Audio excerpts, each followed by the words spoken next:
Greetings fellow YouTubers, today I'm going to show you how to create a cool slow-mo effect. Okay, so you're basically just going to get an object, and record it. So and you're going to throw it into the air like this. And just going to make some slow-mo out of that. So let's get to the editing suite? I don't know. No, not a suit. What the f***?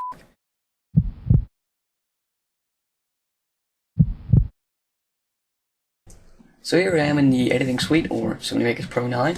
I've already set my project settings to the HD format, and I'm now going to drag my clip onto the timeline, but I'm going to place it somewhere in the middle here.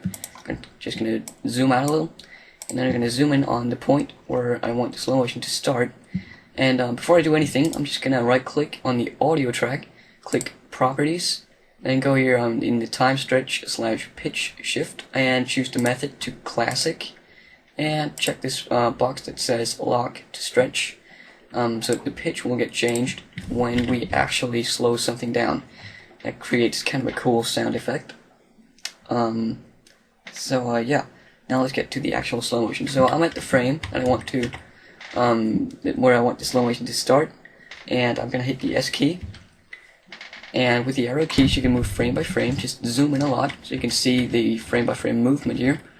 And move 2 frames forward, S, hit the S key, and then let's go 3 frames forward, S key, 4 frames this time, and then let's go 3 frames again, let's go 3 frames one more time, and then 2 frames, okay? So now I got kind of a lot of little clips here. Now zoom out, bring the big parts away here so you have some workspace, zoom in. Take the clip on the left end first. You can take the right one if you want to, but just take this one, hold Control, and move it 2 frames to the left. On the right one, you can move it 2 frames to the right while holding Control still, to stretch it out basically. And then on the next one here, let's stretch that out by 3 frames, like that, and move them away. So you have more space to work on. On this one, I'm going to go 4 frames. Actually, I'm just going to go 5. Like that. And let's bring these clips together again. Like that. And now we actually created the slow motion effect. So now let's bring all the clips together. Let's first drag the big first part here back to the end of the timeline, or the start of the timeline actually. Didn't snap on, I don't know why, whatever. Go to Control A on your keyboard, and then hold down Control, click this video so you won't move that, and then just move this into position. Just click somewhere to deselect and move the big part back as well, so now you kind of collected the whole video again. So if I scroll through here, you can see it's kind of a slow motion mode right there, but it looks a bit choppy. If you have a low FPS camera, you know, in my on my camera the HD function is only 15 FPS, so it looks a little choppy.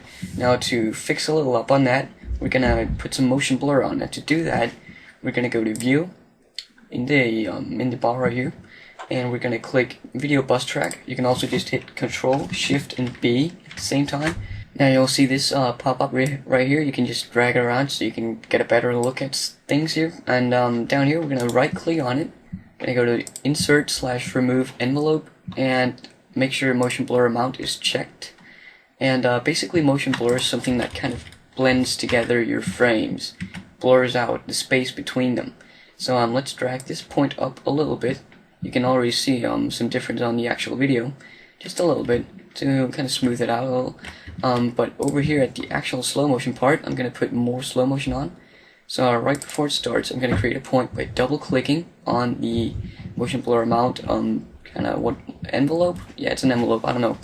And then double click somewhere else, bring up the slow motion, or the motion blur, and then double click where you want it to kind of fade out again, and double click again, and then put the point back to its original spot. So now if I play this back for you guys, it's probably going to be a little choppy because it has to render, but you can see it looks a lot smoother. If you want a more smooth experience, you can shoot in 30 FPS. Well, I could do that too, but it wouldn't be HD, so I'm just going to keep it at 15 FPS and use a little motion blur. Okay, and then you just double click and render your video. There you go. Have a nice day.